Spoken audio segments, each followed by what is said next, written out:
what's been happening? It's been a minute since the last time we talked, and this is awesome that you're here in this intuitive conversation, but it kind of feels like our conversations are always intuitive, and they run deep, and we've always talked about that they needed to be recorded, and so we're doing here that. We are. And here we are.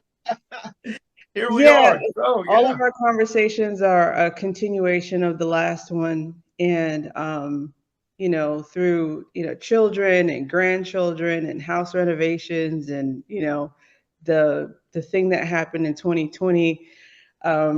Here we are. Right now, we're on the precipice of our 17th wedding anniversary on Saturday.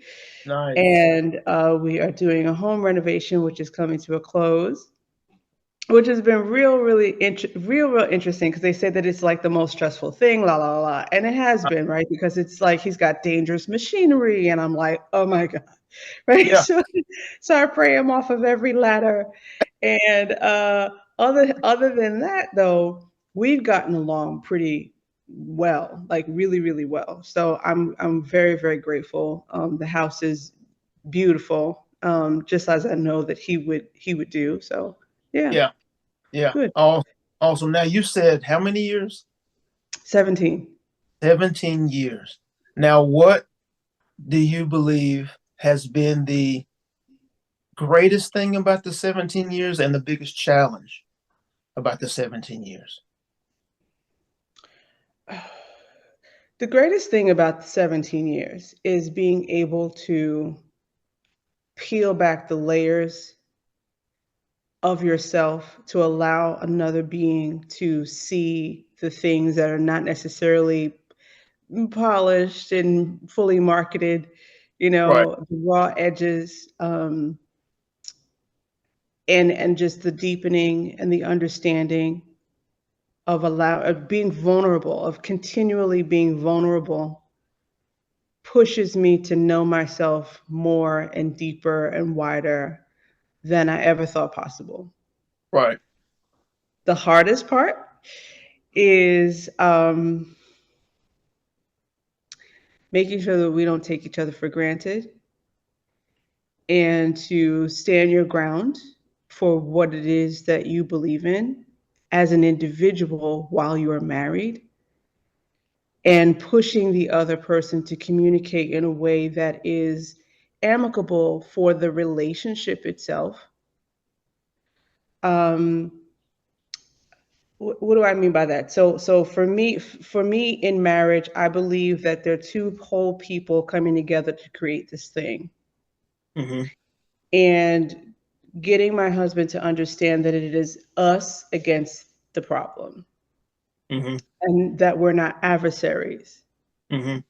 Right? That we are in a partnership to grow this thing, to keep this thing afloat, because we've been able to propel beyond limit because we're together, because we make a decision together. We might have different reasons for being together, for doing a thing, but we have the goal to go in that direction. So that's always a really a big thing.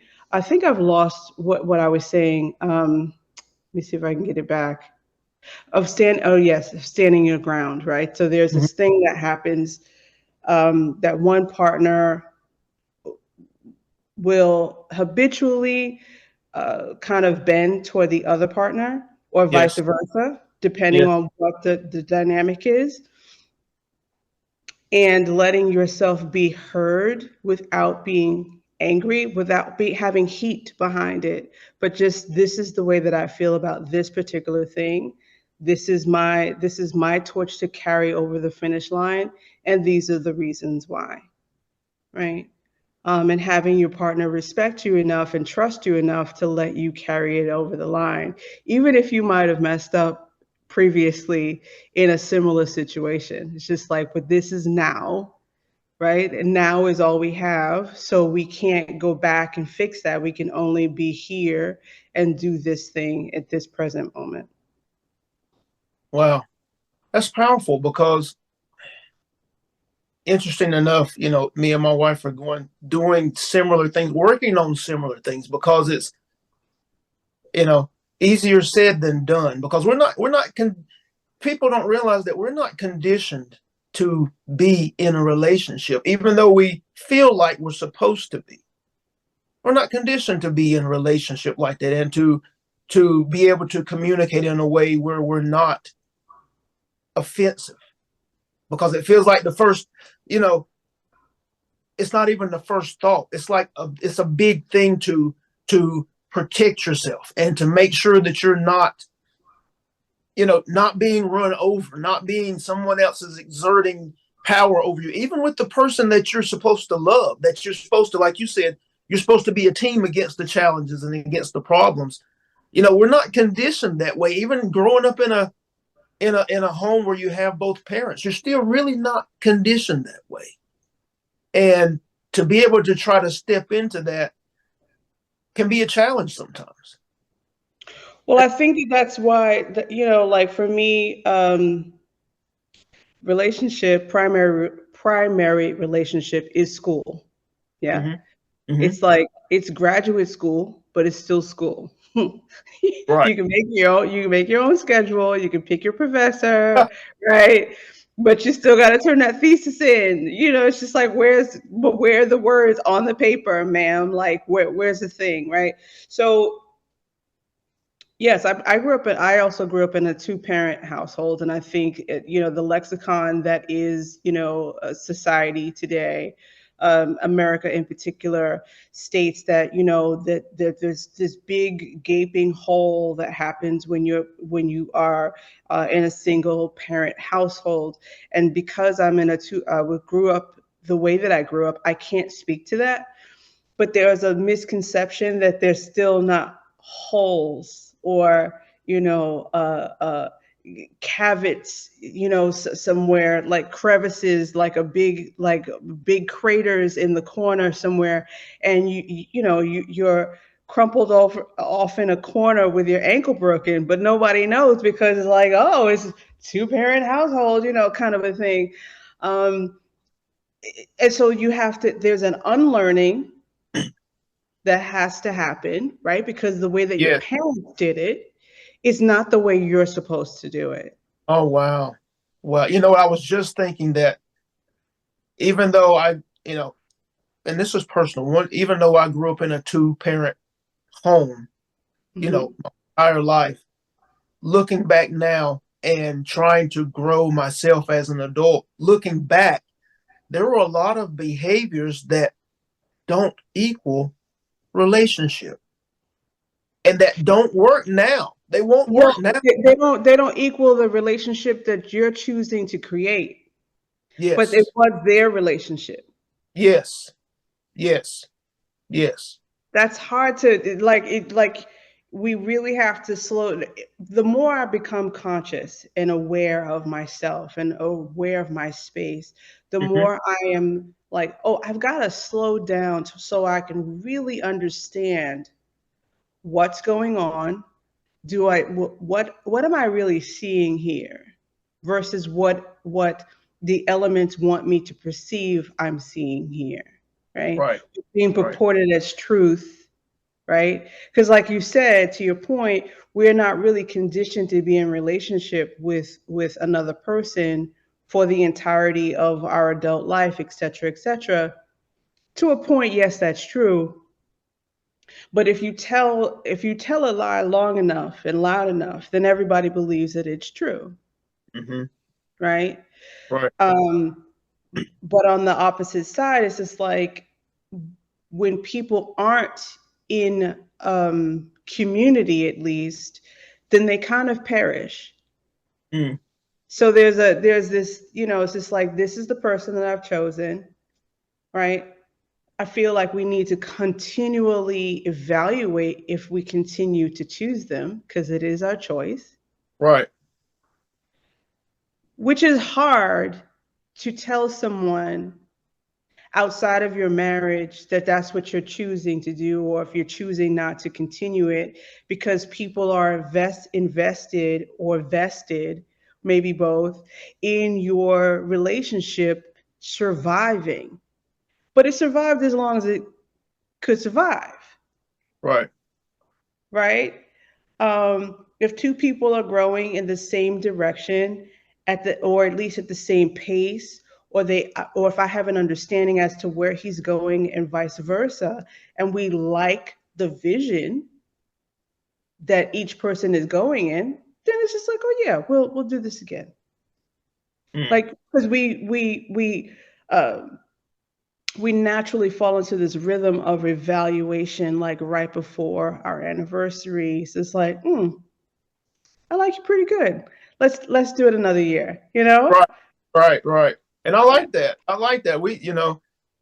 That's interesting to take an evaluation of the last year and to see, you know, what was good, what wasn't so great, to set an intention on the next year, how you intend things to be as far as the relationship and where you're going, really setting that vision. That's Mm-hmm. something I think that would be a huge benefit, a huge benefit. Because it might, Yeah, how big of a deal for you has having a vision for your relationship or setting an intention for your relationship to kind of give you that bar? How big of a deal has that been for you? it's what's kept me in this relationship. Okay. I mean, without an intention, like, what are we doing? Like, what's the purpose? Right? That, Right. like, we don't have any little ones. We don't have any fur baby. We don't have any of that. It's just me and him. He is my family, and I am Right. his. Right? He has children.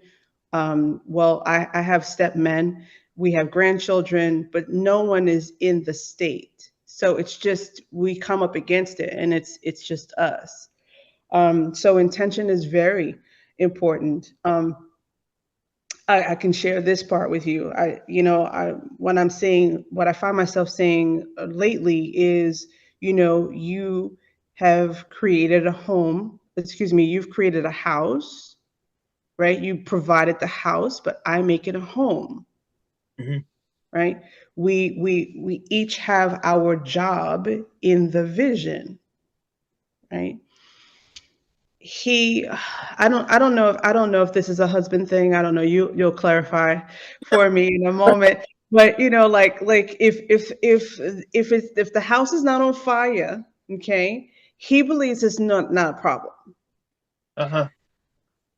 Meaning I have the sensitivity to kind of test the temperature of the relationship. I'm always testing the temperature, right? Because when we get into conflict, I understand and I can connect the dots that we're basically having the same argument that we had the last time. Mm. Now that is Or, something that I know a lot about. or Yeah. that we are, Station. Wow. yeah, it's the same thing. And it's just like, or either we're having the same argument or we are taking the same stances that we did before, even though it's about a different topic, but really it's just one thing. Mm-hmm. And it's about power. Yes. Yes. Yes. It's about power. And so when I have conversation, when I'm just like, listen, let's confront this thing. Like, you do this behavior when we get into conflict, and I feel this way because based on the way that you react, and then everybody retreats to their corner, but there's no us. We lose us the second we go into conflict. Mm-hmm. Mm-hmm. I will not do this another year. Mm-hmm. It's not a threat. There's no heat. It's just like I'm just not made to do that. I'm not choosing to do that, right?